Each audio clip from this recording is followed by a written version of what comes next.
ഏറെ നാളത്തെ കാത്തിരിപ്പിന് ശേഷം ദുൽഖർ നായകനാകുന്ന കാന്ത തിയേറ്ററുകളിൽ എത്തിയിരിക്കുകയാണ്. ദുൽഖറിന്റെ പെർഫോമൻസും സിനിമ എങ്ങനെയുണ്ടെന്ന് നമുക്ക് ചോദിച്ചറിയാം. ഡിക്യുവിന്റെ പെർഫോമൻസ് ഒക്കെ അത് കിട്ടില്ല, പക്ഷെ സിനിമ നല്ല ലാഗ. മേക്കിംഗ് ഒക്കെ അതൊക്കെ പക്ക. മ്യൂസിക് അധികം ഇല്ല.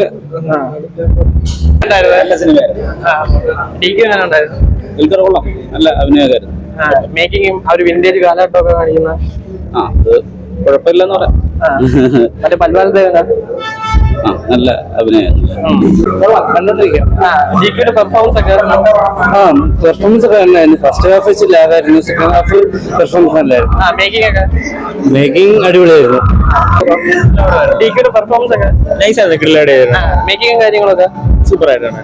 ലാഗായിരുന്നു ഫസ്റ്റ് ഹാഫ്, സെക്കൻഡ് ഹാഫ് പിന്നെയും കുഴപ്പമില്ല. ഡിക്യു എങ്ങനെ ഉണ്ടായിരുന്നു? മേക്കിങ്ങും കാര്യങ്ങളൊക്കെ ആ ഒരു പഴയ വിന്റേജ് കാലഘട്ടമൊക്കെ പഴയകാലമാണ്. അത് പഴയകാലത്ത് ഷൂട്ട് ചെയ്യുന്ന ഒരു പടം, അതിന്റെ ഒരു കഥ കാണിക്കും. മ്യൂസിക്കും കാര്യങ്ങളൊക്കെ മ്യൂസിക് വലുതായിട്ടില്ല, കുഴപ്പമില്ല. പിന്നെ മറ്റേ പൽവാൽദേവില്ല, അത് സൂപ്പർ ആയിട്ട്. എങ്ങനെയുണ്ട്?